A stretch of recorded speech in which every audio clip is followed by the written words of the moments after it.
Yang di Zoom meeting sudah bisa dengar suara saya? Halo? Sudah bisa. Oke. Bisa, Pak.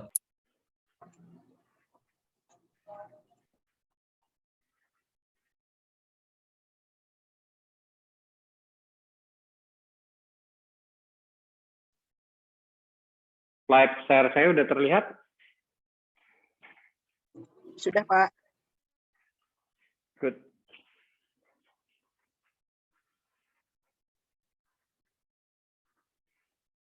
Oke, Assalamualaikum warahmatullahi wabarakatuh. Selamat sore.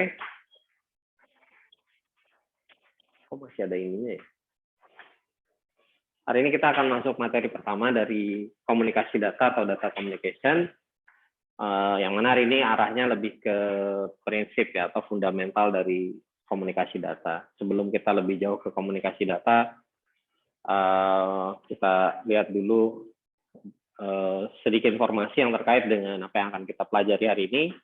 Yang pertama tentu saja terkait dengan komunikasi. Mungkin Anda mendengar kata komunikasi ini udah jauh-jauh sebelum berkuliah seperti ini. Dan mungkin komunikasi itu adalah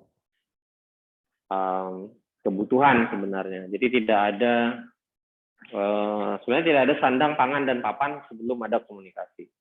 Komunikasi itu adalah kebutuhan dasar dari manusia gitu, atau makhluk hidup, living thing. Sampai contoh sederhana, kayaknya lebih kelihatan kayak gini. Sampai contoh sederhana, ketika Anda masih bayi, Anda ingin minta ASI lah ke orang tua Anda, atau Anda ingin digantikan popok, atau apapun yang terkait dengan kebutuhan Anda waktu Anda bayi. Komunikasi yang Anda lakukan ke orang tua Anda adalah Anda menangis.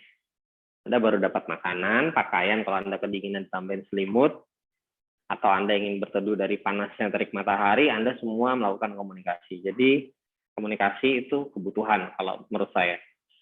Ada yang bisa dapat makanan tanpa komunikasi? Anda ke warung, terus Anda diem aja. Nggak pesan apa-apa, padahal Anda lapar. Dapat makan nggak kira-kira? Enggak. Jadi komunikasi itu adalah kebutuhan sebenarnya. Anda baru bisa mendapatkan segala sesuatunya kalau Anda melakukan proses komunikasi. Ya, jadi kalau kita lihat kenapa ada jurusan tersendiri dalam komunikasi, ada ilmu komunikasi ya, karena memang komunikasi itu hal yang sangat penting dalam kehidupan manusia. Bukan cuma manusia, living thing ya tadi saya bilang. Segala bentuk makhluk hidup tentu saja perlu yang namanya komunikasi. Kemudian dengan era digital, ya komunikasi bisa dilakukan dengan media-media digital. Bisa lewat Zoom meeting seperti sekarang, atau kita telepon pakai WhatsApp, atau kita messengeran pakai Telegram, ya itu bentuk-bentuk komunikasi di dunia digital. Dan ini tentu saja tidak lepas dari peran dari komunikasi data di dalam jaringan komputer. Nanti kita akan lihat di dalam perkuliahan ini seperti apa tipe-tipe jaringan komputer, topologinya, kemudian juga kita ngelihat konsep dasar yang ada dalam jaringan komputer, termasuk network engineering. Ya, ini pekerjaannya. Kalau network engineering itu pekerjaannya namanya network engineer. Jadi apa yang akan dilakukan oleh network engineer terhadap jaringan komputer nanti kita akan lihat, dan skill apa yang diperlukan oleh si network engineer. Nah, di sini nanti Anda akan memahami setelah berkuliah ya, diharapkan Anda paham konsep dasar tentang komunikasi data, kemudian juga bagaimana sebuah proses yang terjadi, misalkan saya mengirimkan data dari sini, ada suara, ada gambar saya, kemudian tiba-tiba bisa muncul di layar itu, kemudian juga di layar temannya lewat sana, kemudian juga nanti kita akan lihat berbagai macam device yang ada, device di jaringan, ada router, firewall, access point, dan yang lain-lain. Ya tentu saja ini cuma introduction. Detailnya seperti apa jeroannya dalamnya, kemudian paket data apa yang bisa dialirkan, dan yang lain-lain nanti kita akan lebih detail masuk dari chapter per chapter. Oke, tolong ini diingat-ingat. Yang di SMK tentu saja mungkin sudah pernah dapat simbol-simbol ini, apalagi yang sudah pernah di Cisco Network Academy, Cisco Net Akad di SMK, tentu saja sudah tidak asing dengan simbol router, switch, access point, dan yang lain-lain. Mungkin untuk simbol routernya agak beda ya, mungkin seperti itu. Kalau kita lihat di Cisco yang membedakan kalau router itu kan dia kayak panah-panah gitu. Nah di sini cuma dikasih tanda R. Jadi ya sedikit berbeda. Kenapa berbeda? Karena mungkin ada proprietary yang ada di situ, yang ada di Cisco icon. Jadi ini nanti biasakan, hampir setiap merek itu punya model masing-masing. Oke, kita mulai dulu yang pertama tentang komunikasi dan jaringan komunikasi. Kameranya yang ikut kan, tadi ngambek mau kameranya, nggak mau ikut. Oke, tadi saya sudah sebutkan bahwa komunikasi itu adalah kebutuhan living thing, makhluk hidup termasuk Anda. Nah, kalau kita lihat komunikasi yang ada di layar ini kan komunikasi digital ya. Kita nggak usah mikir yang agak jauh dulu. Kita pikirkan manusia antar manusia aja. Contoh sederhana nih, manusia ini manusia. Kira-kira dalam komunikasi, dalam komunikasi yang sederhana, apa saja elemen yang perlu ada di dalam komunikasi tersebut? Apa aja kira-kira? Elemen yang ada dalam komunikasi? Bahasa, Pak. Bahasa, oke. Saya tampungin dulu. Yang lain? Data, Pak. Apa itu?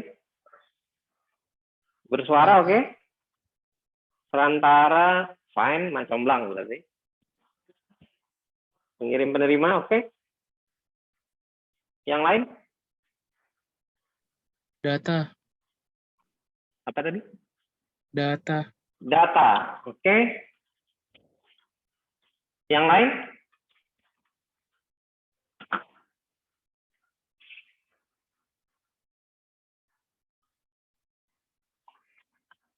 Pengirim penerima, fine. Ya, tadi kan saya contohkan nih ada 2 orang.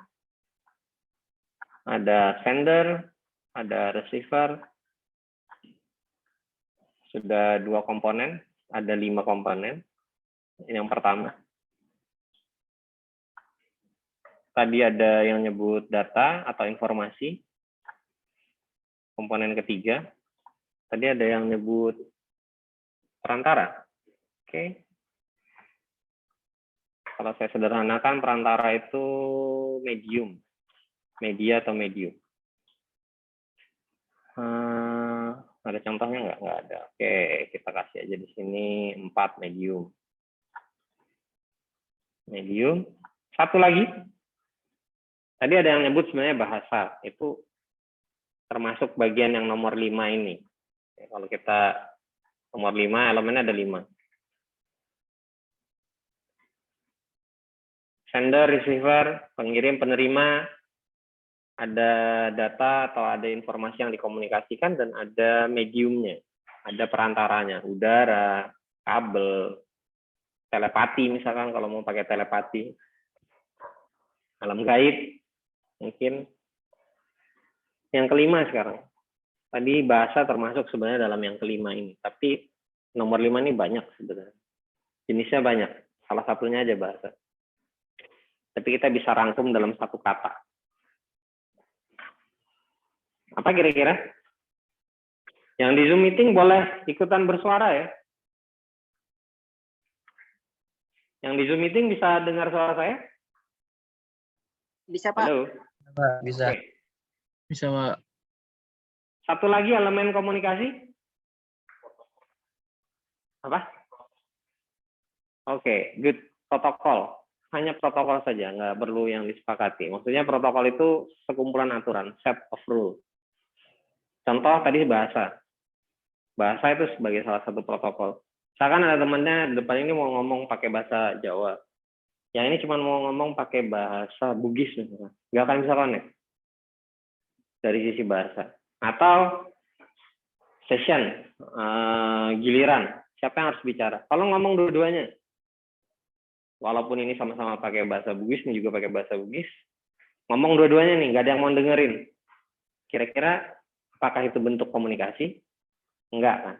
Sama ketika tadi kalau Anda ke warung, Anda diem aja. Padahal Anda ingin menyampaikan informasi ke yang punya warung, Pak, Bu, saya mau beli makanan, saya lapar. Tapi Anda diem aja. Dan yang punya warung juga diem aja gitu. Misalkan dia nggak nanya apapun. Ya akhirnya nggak ada komunikasi. Jadi yang kelima, yang juga penting itu adalah protokol. Protokol itu adalah sekumpulan aturan. Nah, di dalam jaringan komputer, hal kelima elemen ini juga digunakan. Ada protokol.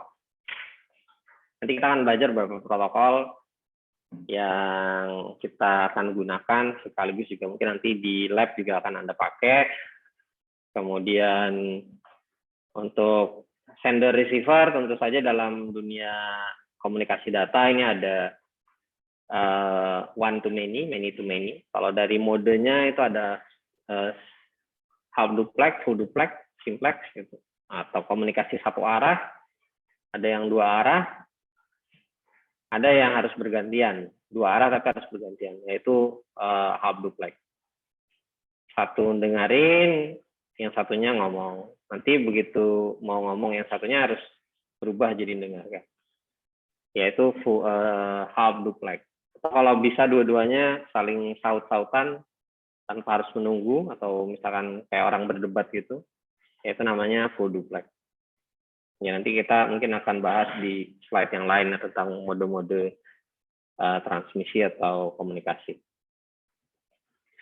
Nah, sebenarnya di dalam dunia internet mirip seperti Anda ketika pesan barang ya.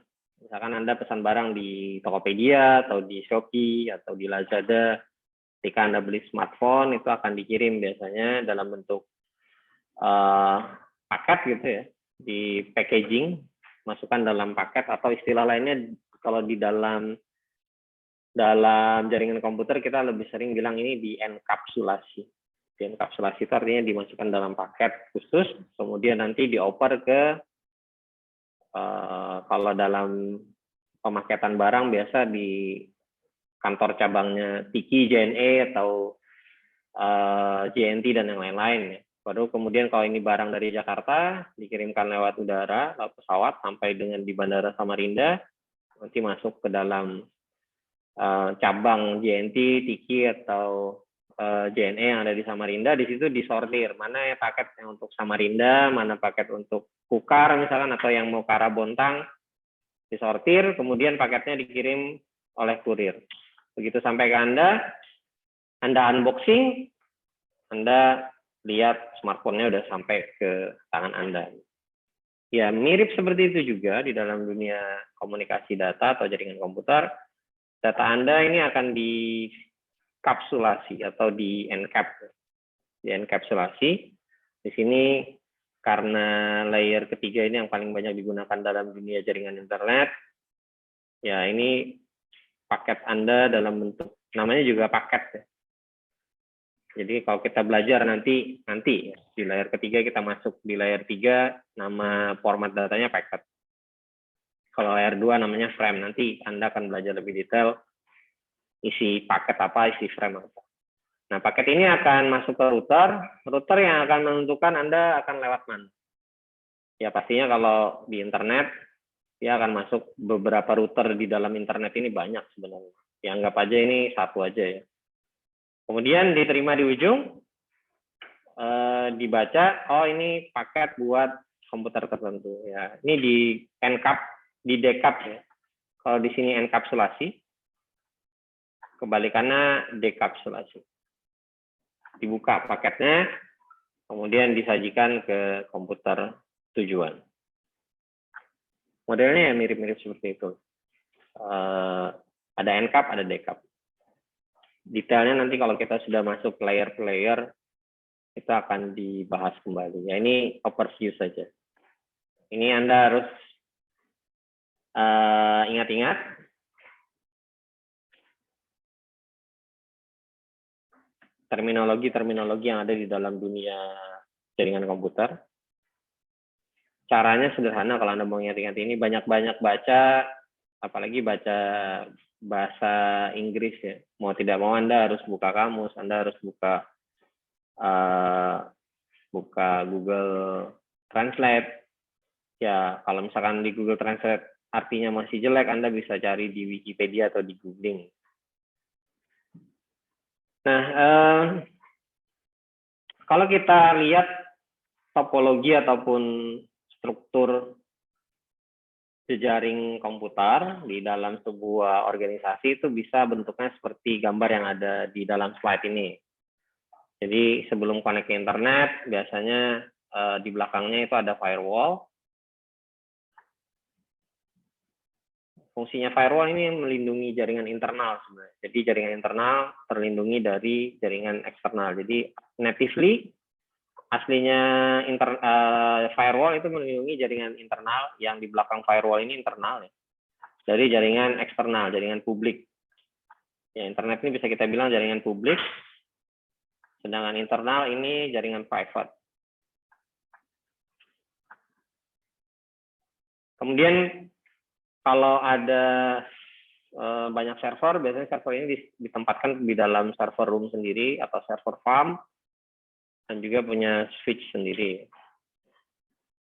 Punya switch sendiri, distribution switch sendiri. Terus juga mungkin Anda ngelihat ada yang double-double di sini. Distribution switch-nya double, core switch-nya double, firewall-nya double. Ya, ini kemudian switch aksesnya juga double-double. Ini dimaksudkan untuk backup atau redundant. Jadi kalau ada kata-kata redundant, backup itu mengacu hal yang sama.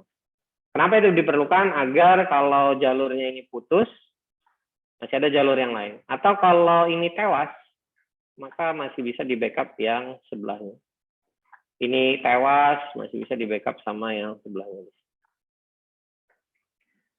Jadi kenapa jalur dibuat banyak? Ya, jalurnya ini kan ada dua nih. Ini juga ada dua. Ya, fungsinya untuk redundancy, untuk backup, failover. Jadi kalau misalkan satu fail, dia over ke yang masih berjalan. Kemudian di ujung ada end device. Ya, di edge ini ada end device atau edge device. Bisa laptop, bisa smartphone. Kalau Anda connect ke Wi-Fi, yang betul Wi-Fi atau Wi-Fi atau Wi-Fi? Wi-Fi. Kepanjangannya apa sih? Wireless fidelity. Wireless fidelity. Jadi Wi-Fi. Kalau saya sih lebih senangnya menyebut sesuai dengan kepanjangannya, yang diambil kan depan-depan. Jadi kalau ada yang bilang Wi-Fi, mungkin Fi-nya kan nggak mungkin. Wireless fidelity. Yang benar wireless fidelity. Makanya saya sering nyebutnya Wi-Fi, wireless fidelity. Mohon maaf Pak, boleh izin bertanya nggak Pak? Boleh?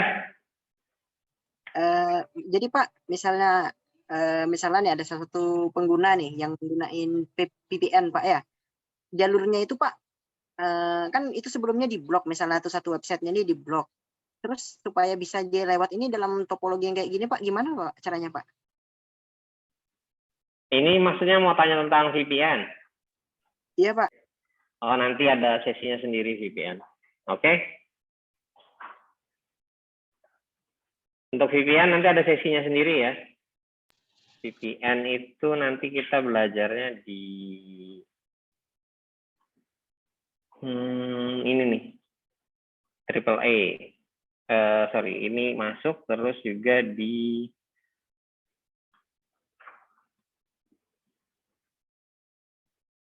One ini juga harusnya bisa masuk ya. Nanti kita akan belajar kok. TPPoE, SSTP atau TPTP itu akan belajar tentang VPN atau belajar tentang tunnel. Nanti, jadi bukan sekarang. Sabar ya. Ada lagi mungkin yang lain? Ya. Saya Pak, izin bertanya Pak. Sebentar, yang offline dulu. Gimana? Jadi kan misal ya, misal biaya itu boleh. Kalau ada duitnya banyak redundant, tapi kalau duitnya nggak ada ya jangan dipaksakan. Ada lagi? Tadi yang di Zoom meeting? Halo? Saya Mana Pak, tadi orang? Ya, saya Pak. Mau tanyain aja sih Pak, kan internet nih, di mana sih pusat internet itu Pak? Kan kayak misalnya kita melakukan pesan, pasti kan ada dulu penerimanya tuh sebelum langsung ke yang kita tuju. Itu ada pusatnya atau gimana itu Pak? oke. Lihat video yang kemarin. Kemarin ikut kuliah nggak? Ikut Pak. Enggak. Ikut. Ikut. Kalau ikut kuliah berarti video kemarin harusnya paham ya. Ada di situ kok.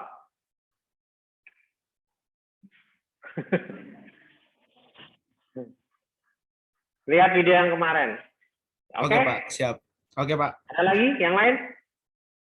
Mau tanya atau cuma mau angkat tangan? Oke, kita lanjut ya. Kita kenali satu-satu network device. Ya, ini contoh aja dan ini baru overview, tidak langsung apa ya, tidak langsung yang wow gitu ya. Jadi tadi kita sudah lihat di dalam topologi yang ada di depan ini, yang tadi saya centang di bawah itu namanya distribution, bukan distribution, itu edge switch ya, atau switch di paling ujung.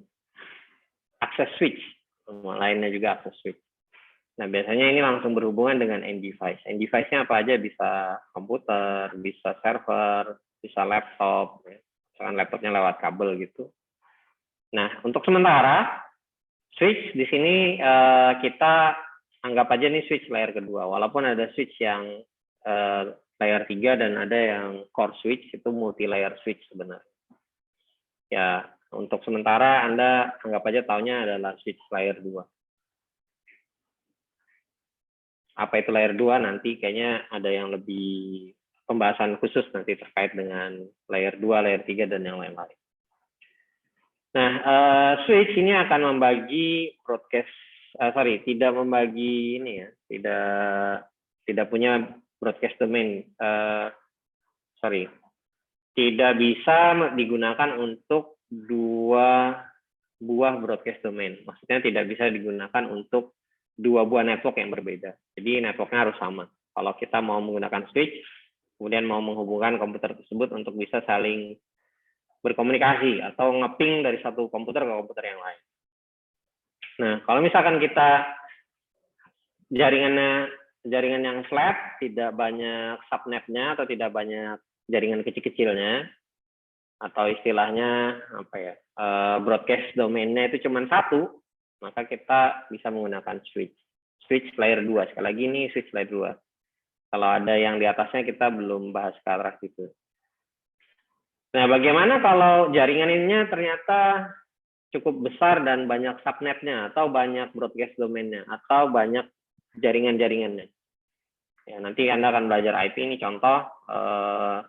Kita punya dua buah jaringan ya, jaringan pertama dan jaringan kedua. Misalkan ini jaringan pertama 192, saya tulis alamat 168, saya tulis alamat networknya aja ya. 10/24. Ini 192, 168, 20/24. Nah, ini sudah dua buah jaringan yang berbeda. Kalau kita mau konekkan di sini pakai switch, misalkan ini ada switch ya. Kita konekkan komputer ini dengan switch ke komputer yang di sini, maka itu nggak akan bisa connect. Karena udah dua buah jaringan yang berbeda. Untuk menghubungkannya, kita perlu router. Untuk menghubungkan dua atau lebih jaringan komputer, maka kita perlu router. Makanya ketika Anda connect ke internet, sebenarnya di depan kita ini ada routernya. Sebenarnya di depan kita ada gateway, atau ada router yang berfungsi untuk mengatur jalur ke broadcast domain atau ke jaringan yang lain. Nah, router ini berada di layer ketiga. Kalau tadi switch berada di layer kedua, untuk layer 2 switch ya. Router ini berada di layer ketiga. Dan router juga ada beberapa protokol yang bisa diimplementasikan di dalam layer kedua. VLAN misalkan, kemudian trunk, kemudian apa lagi?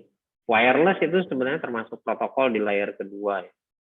Untuk layer ketiga, protokolnya di router ini ada protokol-protokol routing, RIP, OSPF, BGP, dan yang lain-lain. Nanti apa itu routing, apa itu protokol BGP, kita akan bahas di chapter khusus ya. Jadi ini cuma introduction saja. Yang Anda perlu ingat di sini adalah prinsip kerjanya. Oh, kalau router ada di layer ketiga, prinsip kerjanya dia bisa menghubungkan dari satu network ke network yang lain. Switch, oh dia ada di layer kedua, dipakai untuk jaringan kecil, satu subnet atau satu broadcast domain, atau IP-nya harus dalam satu subnet istilah lainnya untuk terkoneksi dari satu node ke node yang lain dengan menggunakan switch. Ya, contoh lain implementasi switch, access point. Jadi switch dan access point sebenarnya serupa tapi tak sama gitu. Karena yang satunya adalah alam gaib yang dikerjain, wireless itu alam gaib. Ada yang bisa lihat sinyalnya access point di atas itu? Nggak ada kan? Berarti dia gaib kan? Ya, harus sepakat, dia gaib. Tapi gaib yang bisa kita pelajari, bukan nggak bisa kita pelajari. Bukan seperti jin, malaikat, dan alam gaib yang lain. Nah, kalau gelombang elektromagnetik kita masih bisa pelajari pattern, pola, dan yang lain-lain. Kemudian berikutnya firewall, tadi sudah saya sebut. Firewall sebenarnya ada di dalam setiap smartphone Anda. Jadi kalau Anda punya smartphone, Android, iPhone, atau apapun lah. Kayaknya hampir semua smartphone sekarang itu ada firewall-nya di dalamnya. Mau itu Android atau bukan Android. Laptop yang berbasiskan Windows, atau MacBook, atau yang lain-lain, yang berbasiskan Linux, apalagi dalamnya juga ada firewall-nya. Kenapa harus ada firewall? Tadi saya sudah sebutkan di depan, firewall ini cuma efektif untuk menangkal serangan dari arah luar. Kalau ini diserang sama temannya di sebelah sini, ya selesai. Nggak akan ketangkap sama firewall, karena firewall adanya di luar. Makanya ini komputer-komputer ini punya firewall pribadi masing-masing. Seperti smartphone Anda, punya firewall pasti dalam. Karena smartphone Anda sistemnya pakai Linux. Android itu basisnya Linux ya. Dan di Linux itu firewall-nya ya sudah teruji lah dari zaman dulu sampai sekarang mungkin jauh lebih baik daripada Windows. Ya, di Windows juga ada firewall-nya. Walaupun memang mungkin tidak sebaik punyanya Linux. Tapi itu cukup baik dalam hal menangkal serangan yang mungkin datang dari teman kita sendiri atau orang yang berada di dalam jaringan yang sama. Nah, sekali lagi firewall tidak didesain menanggulangi masalah yang ada di dalam sebuah jaringan LAN. Karena memang desain awalnya firewall itu menangani serangan dari arah internet ke dalam intranet, dari jalur publik ke jalur private kita. Tapi kalau kita diserang di dalam, di jaringan lokal kita, itu akan susah untuk ditangkap oleh firewall. Nah, biasanya firewall ini juga, kalau kita di perusahaan besar atau organisasi besar, ini biasanya nanti akan ditingkatkan ya, di-enhance. Bisa jadi dalam bentuk istilah lainnya, kayak access control, AC, atau UTM ya, yang lebih keren lagi UTM kayaknya. Tapi sekarang banyak ke arah sini sih. Karena yang diatur atau dikelola ada access control. Tapi sebenarnya kalau saya lihat lebih condongnya sih sebenarnya arahnya ke sini. Jadi di UTM ini ada VPN, tadi yang ditanyakan temennya. Kemudian ada IDS, Intrusion Detection System, ada IPS. dan yang lain-lain. Jadi semua dalam satu sistem Unified Threat Management. Jadi sistem penanganan ancaman yang terpadu. Istilahnya seperti itulah kalau kita bilang UTM ya. Jadi termasuk di dalamnya ya ini ya, service VPN, kalau Anda mau remote, termasuk juga identitas user diautentikasi dengan menggunakan UTM atau access control dan yang lain-lain. Fungsinya untuk menjamin keamanan jaringan komputer Anda. Berikutnya wireless device. Contoh tadi sudah saya sebut access point yang ada di atas itu. Bisa dalam bentuk fat access point, artinya tidak dikelola atau tidak di-manage dengan menggunakan access control. Pengelolanya masih satu-satu, masih dengan secara tradisional, ya masih banyak sebenarnya. Dan kebanyakan justru yang model fat AP ini.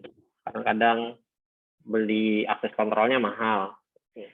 Beberapa sih access controlnya terpisah gitu dengan access point-nya. Nah, itu yang bikin mahal. Beberapa lagi access control ada license-nya di dalamnya. Jadi kita harus bayar license.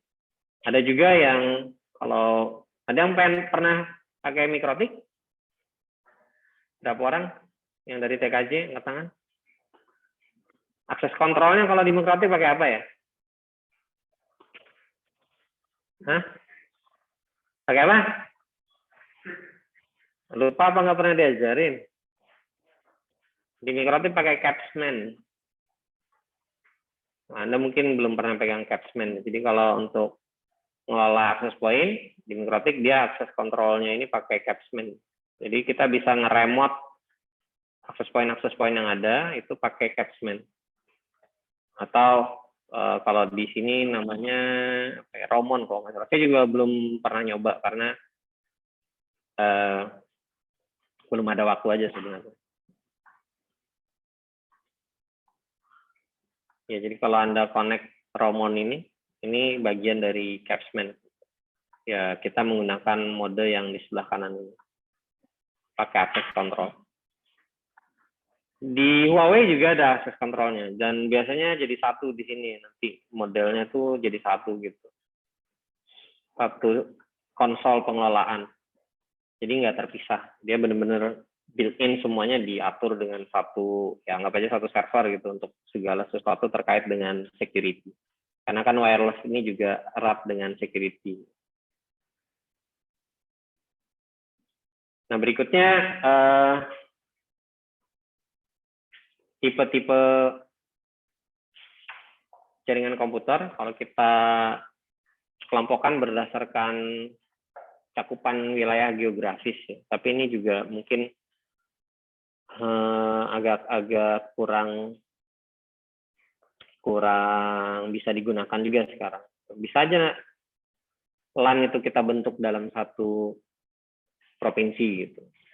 Kalau provinsinya kecil, kita bisa bikin LAN atau negaranya kecil gitu. Contoh negara kecil kayak Vatikan itu kecil ya, negara dalam negara misalnya.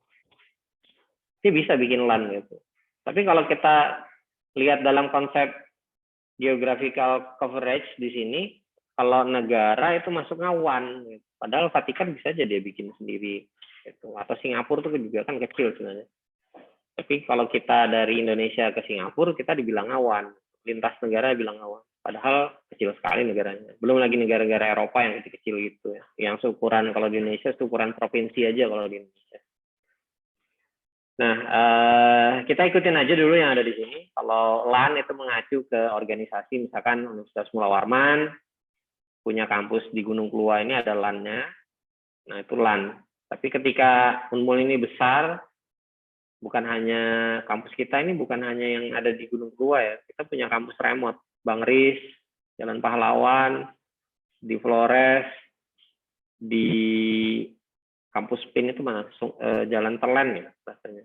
Ya, jalan sungai-sungai itulah. Terus kita juga punya instalasi lab Krus, Kebun Raya Unmul, yaitu Kebun Raya Unmul kan namanya Unmul. Di Kukar kalau nggak salah juga satu punya pertanian atau peternakan gitu. Satu lagi di hutan Bukit Soeharto. Nah, kita bisa bikin MAN sebenarnya. Metropolitan Area Network. MAN ini biasanya coverage-nya adalah satu kota atau satu provinsi. Ya, biasanya sih satu kota. Istilah lainnya kalau di dalam istilah kerennya metro. Metro, dibilang metro aja gitu. Ya, kalau panjangnya Metropolitan Area Network. Biasanya bilangnya cuma metro. Nah, yang lintas negara tadi saya sebut WAN. Ya. Dan ini juga sering diistilahkan internet itu adalah WAN. Jadi kalau Anda kebetulan pegang router, terus di belakang routernya itu Anda balik, ada tulisannya, misalkan di router ya, di belakang ada port-portnya gitu. Nggak jarang tulisannya WAN di situ. Biasanya port nomor 1 atau port 0 itu tulisannya WAN. Nah, di situ mengacu ke sini, mengacu ke internet ini.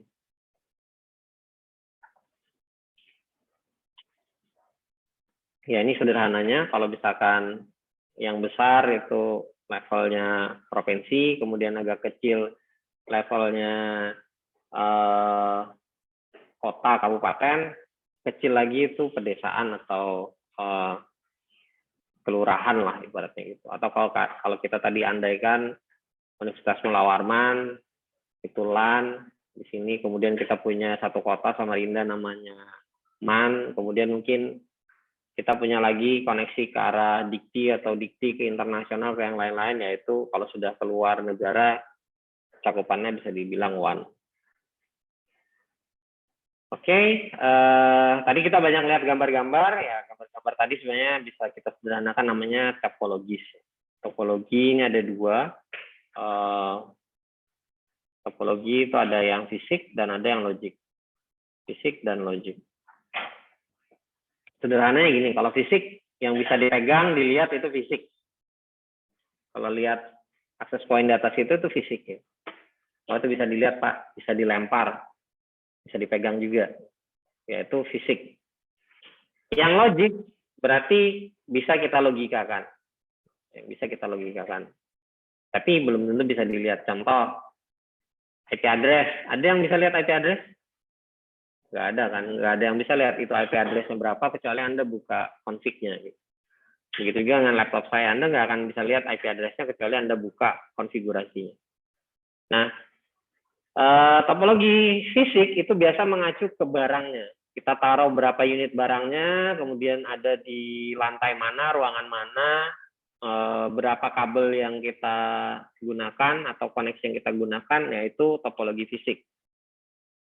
Sedangkan logik itu terkait dengan hal-hal yang bisa kita logikakan tadi ya. Misalkan di access point, kita mau buka berapa SSID, kemudian mungkin SSID-nya itu akan kita kasih IP address. Nah, IP address termasuk dalam topologi logik. Jadi, setiap kali Anda punya gambar topologi fisik, sebaiknya Anda juga punya gambaran tentang topologi logiknya. Nah, ini kebetulan kalau di Huawei ini mungkin lebih banyak ke topologi fisik ya, kalau kita lihat ini. Sebenarnya kalau mau komplit harusnya dua, ada topologi fisik dan ada topologi logiknya. Di Cisco bahannya lebih lengkap ya, kalau kita mau lihat di Cisco, yang Cisco Network Academy, bahannya lumayan lengkap, lebih detail lah untuk terkait dengan topologi.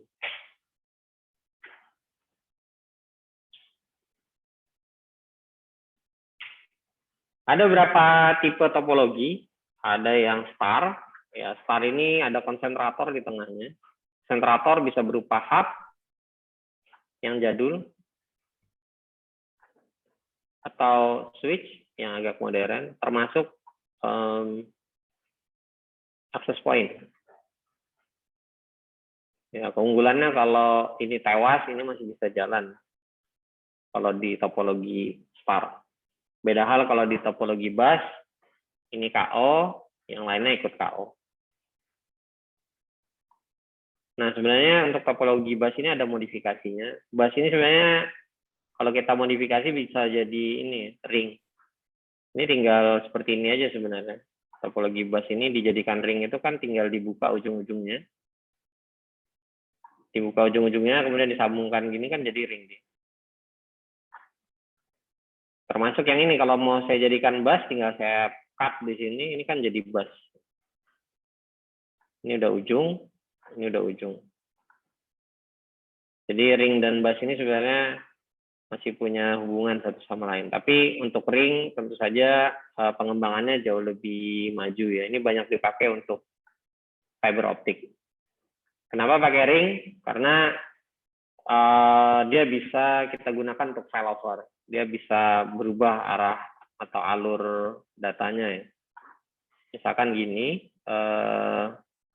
kita punya node A, B, C, D, E.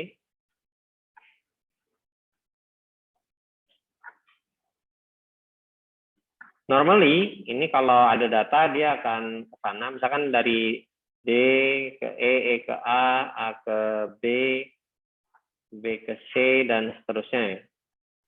Tiba-tiba cut di sini. Sehingga kalau mau ngirim data dari D, kalau kita masih ngikut jalur lama, dia nggak bisa. Nah, ring itu biasanya punya teknologi failover. Jadi begitu macet ke arah DEA, dia akan putar balik ke arah sana. Ya, ini yang banyak digunakan di dalam jaringan-jaringan fiber optik. Jadi fiber optik itu dia ngering biasanya, rata-rata ujungnya udah disambungkan, diringkan istilahnya. Agar kalau suatu saat cut di salah satu titik, dia masih bisa nyari jalur yang lain. Berikutnya ada tree topology, ya ini mirip kayak pohon sebenarnya. Kita bisa lihat ini. Kemudian mesh. Mesh ini terhubung satu-satu, jadi kalau misalkan ini node-nya ada 5, koneksinya berarti ada 4. 1, 2, 3, 4. Ya, masing-masing node ini terhubung satu-satu ke node yang lain. Ini full mesh, ada juga yang partial mesh. Nah, partial mesh ini kalau Anda mau lihat, nanti ketika belajar OSPF ya,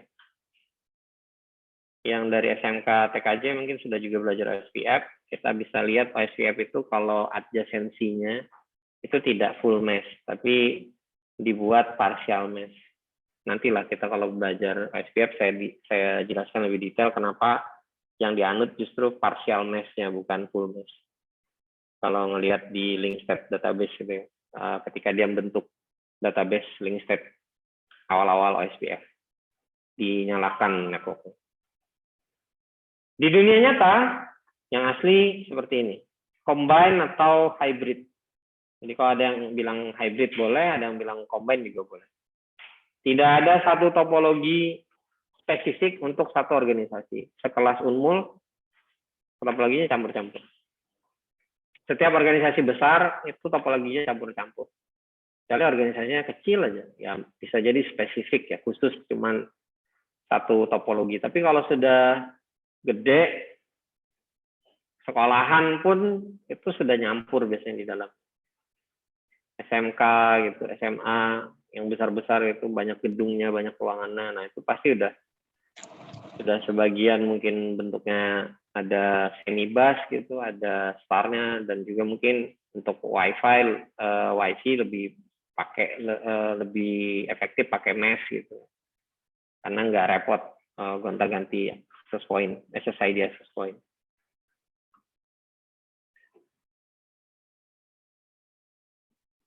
Sampai jam 7? Oh, sampai jam 5. Oke. Ya, berikutnya network engineering dan network engineer. Anda engineering bukan? Iya. Kenapa engineering? Gelarnya lah Eskom. Kalau saya gelar saya engineering. Kalau gelar saya engineering. Eng itu eng-nya engineering, bukan master English ya. Eng-nya adalah master engineering. Nah, Anda gelarnya Eskom kan, berarti bukan engineer. Apa? ST. Mau di ST kan? Ya, untuk komputer mungkin agak ada spesialisasi tersendiri ya. Di MIPA pun waktu ilmu komputer berada di MIPA itu gelarnya Eskom. Yang lainnya yang sarjana di MIPA itu sarjana sains. Ya, untuk komputer ini punya kekhususan sendiri, keistimewaan sendiri. Ketika dia berada di teknik, misalkan teknik informatika gitu, dia tetap gelarnya Eskom, bukan ST. Mungkin zaman dulu ya banyak yang pakai gelar ST ya, yang sarjana informatika. Tapi sekarang sarjana informatika atau teknik informatika atau ilmu komputer itu lebih prefer memilih gelar sarjana komputer. Itu salah satu kehebatan orang komputer, punya gelar sendiri. Walaupun profesinya mungkin sebagai saintis, ya kita bisa berprofesi sebagai data scientist. Kalau saintis kan sebenarnya arah-arahnya agak ke MIPA ya.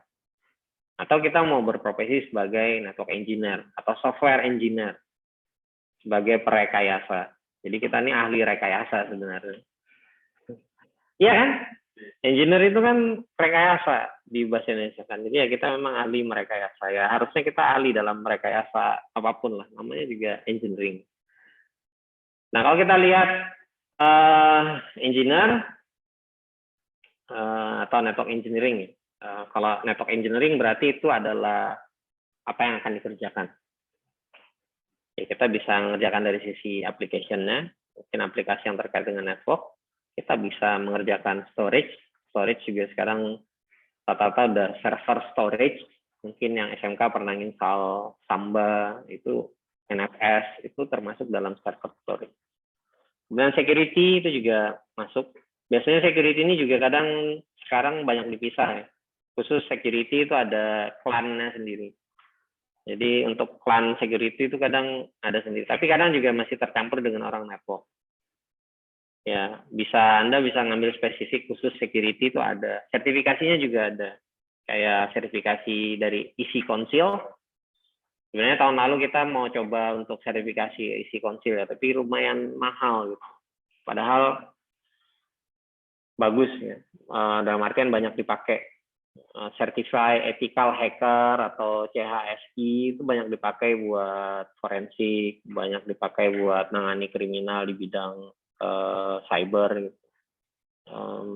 Ya mudah-mudahan lah tahun ini ada kesempatan kita bisa nambah satu partner isi konsil, jadi Anda bisa ngambil kurikulumnya juga di situ security, Anda bisa belajar ngehack, Anda bisa belajar forensik atau menjadi tukang bobol istilahnya, penetration tester. Ya itu lagi naik daun juga, lagi banyak dipakai juga. Mudah-mudahan tahun ini bisa gitu. Jadi kita bisa nambah satu kompetensi khusus terkait dengan security. Nah yang lain-lain di dalam jaringan komputer ada wireless, routing, switching, termasuk kalau kita punya media center, kita punya cablingnya, kita punya AC termasuk ya, ruang equipment atau ruang peralatan, ruang server itu semua termasuk dalam cakupan di network engineering. Jadi enggak apa ya, ilmunya enggak monoton cuman di urusan routing dan switching aja, tapi udah meluas kemana-mana. Nah, ini mungkin yang sempat saya sampaikan kemarin waktu awal kita. Kalau Anda menjadi network engineer, kalau engineer ini berarti orangnya ya. Kalau engineering ini adalah pekerjaan. Nah, kalau Anda berprofesi sebagai network engineer, saya kan kemarin, saya lupa kayaknya di kelas ini saya ada ngomong, waktu menjelaskan tentang aturan perkuliahan juga, saya sempat ngomong ke Anda,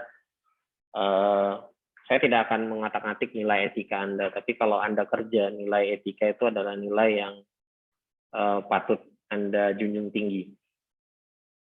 Terus saya juga mungkin sempat menyatakan bahwa kalau misalkan nanti kerja itu yang justru yang akan dilihat pertama kali Anda jujur atau enggak, Anda bisa bekerja sama atau tidak, Anda mau belajar atau enggak, kemudian Anda bertanggung jawab kepada diri Anda sendiri dan pekerjaan Anda atau tidak. Jadi kalau kita lihat di sini hal-hal yang saya sampaikan kemarin atau yang terkait dengan rule kita waktu awal perkuliahan ini sangat penting gitu. Anda harus punya etika, Anda harus bisa berkolaborasi atau bekerja sama dalam tim. Kemudian Anda harus bisa berkomunikasi. Ya, ini penting. Di dalam jaringan ini sangat penting. Ini justru nomor 1 kalau menurut saya. Kalau Anda nggak bisa berkomunikasi, terus Anda kayak gimana cara bikin jaringan komputer? Bikin jaringan komputer kan berarti minimal ada 2. Jadi ada 2 komputer yang harus dihubungkan. Sekarang Anda bikin pakai laptop, Anda juga bikin pakai laptop. Terus diem-dieman disambungkan kabelnya. Nggak akan connect. Terus Anda maunya, saya mau pakai IP 10.111. Di sini bilang, saya mau pakai IP 192.168.01 karena saya kenalnya itu aja dari dulu. Akan gitu. Nggak mau tahu, pokoknya saya pakainya 192.168.01. Yang di sini ya pakai 10.111 lah gitu. Nggak akan connect. Kalau kalian tidak punya kemampuan komunikasi yang baik, jaringan komputer nggak akan connect. Ambil contoh sederhana aja. Yang install access point di atas. Dia nggak mengkomunikasikan ke kita SSID-nya, password-nya apa. Kepake nggak kira-kira? Kalau itu nggak kepake, ujung-ujungnya orang itu akan dipakai nggak suatu saat? Dipecat kan pasti. Ngapain kamu install itu terus nggak bisa dipakai? Saya buang-buang uang aja gitu. Saya akan buang-buang uang aja terus alatnya nggak bisa dipakai. Jadi dia harus mengkomunikasikan, oh ini loh SSID-nya, password-nya, ini yang bisa dipakai buat mahasiswa, yang bisa dipakai buat employee, yang bisa dipakai buat apa. Sekali lagi, komunikasi is important. Walaupun itu tidak termasuk dalam skill teknis. Di sini juga skill teknis juga diperlukan, tapi bisa jadi yang membuat Anda dipecat justru bukan kemampuan teknis Anda.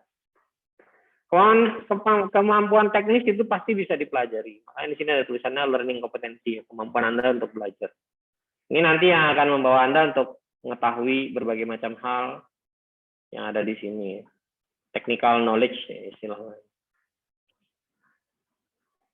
Ya, sekali lagi di dunia profesional, kalau Anda jadi network engineer, hal-hal tadi yang saya sampaikan yang terkait dengan etika, kemampuan kolaborasi, mau belajar, mau bertanggung jawab, terus menjaga ya marwah, martabat dan segala macam itu penting agar nanti Anda jangan dipecat bukan karena skill Anda buruk tapi attitude Anda buruk. Kalau attitude Anda buruk kan sudahlah, selesai. Anda mau ngelamar dimanapun kalau Anda sudah dicap jelek agak susah. Jadi kalau Anda masalah di skill saja, insya Allah Anda punya kemampuan atau kemauan untuk belajar tinggi, itu akan bisa terselesaikan dengan cepat. Nah, ini ada beberapa kompetensi dasar yang bisa Anda pelajari.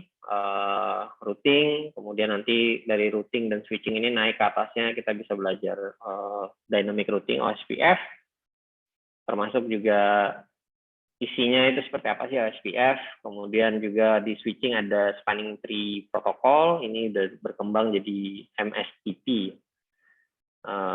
Ya kita nanti lihatlah detailnya satu persatu. Kemudian juga nanti kalau kita sudah tahu bagaimana cara kerja protokol-protokol ini, ya sudah sampai tahapan ini, maka kita bisa mendeliver solusi di sini. Kita akan tahu, oh ini problemnya ini, solusinya ini. Jadi penting untuk Anda mengetahui dasar sampai dengan tahapan-tahapan ini ya, dari dasar sampai dengan bagaimana sebuah protokol itu bekerja dan cocoknya untuk dipakai apa gitu. Suatu saat Anda PKL, Anda skripsi, ini akan bermanfaat. Kadang di sidang skripsi itu ditanyain tuh hal yang mendasar. Di sini aja Pak. Banyak yang gagal di sini. Ya ini penting untuk tahu hal-hal yang mendasar. Nah, di Huawei memberikan fasilitas berbagai macam hal, termasuk juga sertifikasi. Jadi kita bisa ngambil sertifikasi, mungkin yang di SMK sudah pernah ngambil sertifikasi Mikrotik atau ngambil sertifikasi Cisco, mungkin. Nah, di sini di Unmul Anda bisa ngambil nambah ya. Maksudnya nambahin portofolio, ngambil sertifikasi Huawei. Dari Huawei ini disediakan voucher $200 per orang. Ya, ini mulai dari level ini biasanya. Yang atas itu tertentu aja bisa dapatnya. Biasanya kalau Anda menang kompetisi, Anda dikasih yang ini, voucher, yang HCIP. Ya, ini gajinya semakin ke atas semakin mahal. Kalau ini di 1 digit, gaji yang di sini 2 digit. 2 digit juta gitu, berapa belas juta. Naik atasnya lagi ini Anda bisa 3 digit. Kalau Anda mau melihat nilai uangnya. Dan di Huawei ini cukup banyak sertifikasinya. Untuk Datacom sendiri itu ada 3, HCIA, Associate, ini paling bawah. Kemudian HCIP, Profesional, agak advance, dan yang paling atas adalah Expert, HCIE.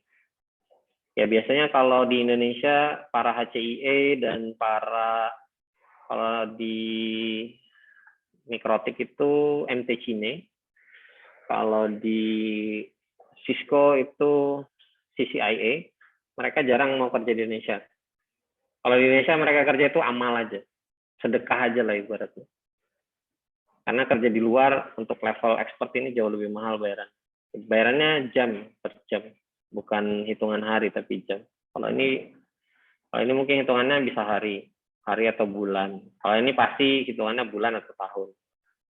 Jadi semakin ke bawah, semakin kecil gajinya, semakin ke atas, semakin besar gajinya. Dan juga tentu saja semakin ke atas, investasi yang harus Anda keluarkan juga semakin banyak. Ya. Anda mau dapat kakap tapi upahnya cuma cacingnya kecil lagi ya, selesai. Belum sampai ke kakap yang besar sudah dimakan ikan yang kecil-kecil aja.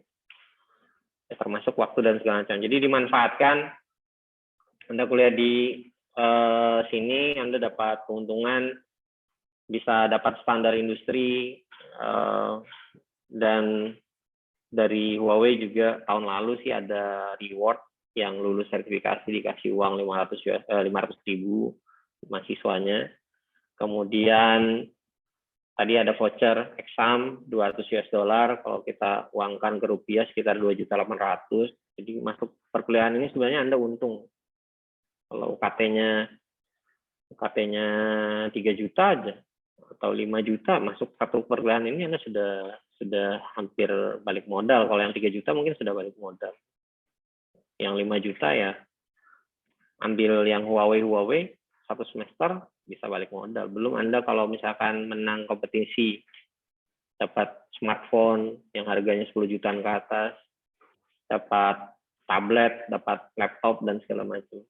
Jadi sekali lagi harapan saya sih Anda bisa belajar lebih banyak, dan saya berharap juga tahun ini adalah yang dari Unmul bisa masuk dalam 5 besar di Huawei Competition.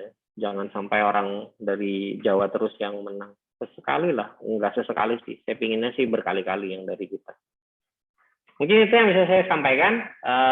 Kuis nanti bisa Anda kerjakan di Learning Management System-nya punya Huawei, yang kemarin saya posting untuk enrollment-nya. Kemudian hari ini kita sudah belajar tadi tentang komunikasi, seperti apa konsep dasarnya.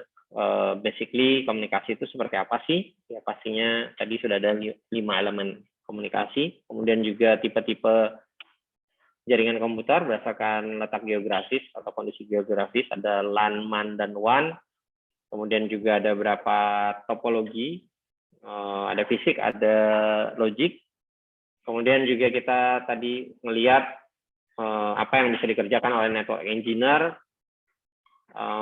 termasuk ya mungkin pengembangan dari pekerjaan-pekerjaan network engineer ya. Kalau mau spesifik ke wireless ada yang khusus wireless, yang security ada sendiri security nanti, dan juga termasuk kurikulum profesional dan berlaku secara internasional, termasuk ujiannya juga ada, bukan hanya dari Huawei, jadi juga dari vendor-vendor yang lainnya juga. Jadi tidak ada ruginya Anda belajar dari banyak pihak. Oke, mungkin itu yang bisa saya sampaikan. Ada yang ingin ditanyakan? Ya.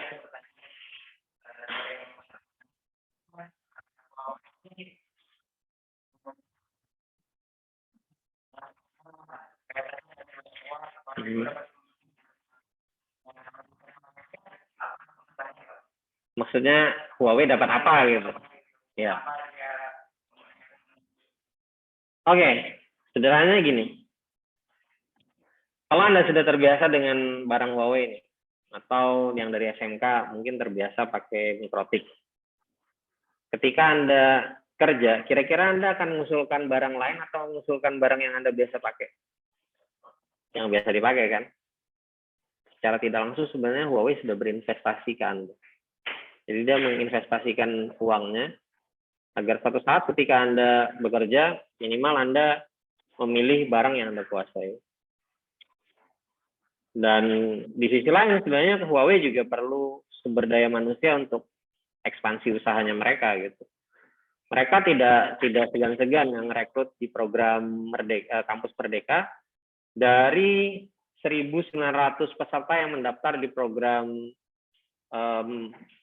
magang bersertifikat punyanya Huawei, itu yang diterima cuma 20 orang. Nanti saya akan cerita deh, pertemuan berikutnya kayaknya sih nanti online ya, kayaknya kita akan di online kan. Karena saya juga ngelihat ada beberapa yang mahasiswa yang batuk pilek tetap memaksakan ke kampus, padahal itu kena Omikron kemungkinan besar. Karena gejalanya memang sama kayak batuk pilek biasa. Saya akan cerita kenapa dari 1.900 peserta magang bersertifikat Huawei yang diterima hanya 20. Dan ini juga akan jadi masukan buat Anda, kan nanti Anda di semester 5, mudah-mudahan ya Kampus Merdeka masih ada programnya. Dan juga benefit apa yang diberikan oleh Huawei di program Kampus Merdekanya mereka. Oke, ada lagi yang dari Zoom meeting? Tidak ada, kalau tidak ada saya akhiri. Assalamualaikum warahmatullahi wabarakatuh, selamat sore. Terima kasih, Pak. Sore, Pak. Waalaikumsalam warahmatullahi wabarakatuh. Terima kasih Pak. Thank you, Pak.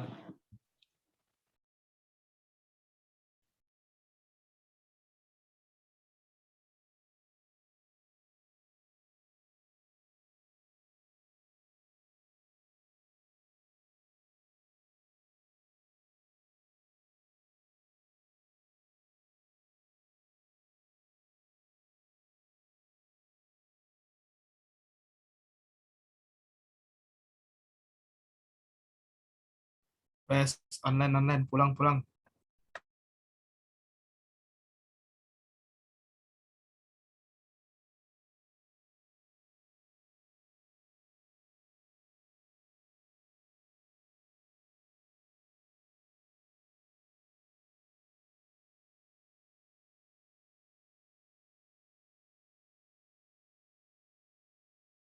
Wan, bangun Wan. Wah, Lah anjir, sudah selesai, Cok. Sialan. dari mana, Cok? Udah, Cok, aku fokus HP tadi anjir. Oke, keluar.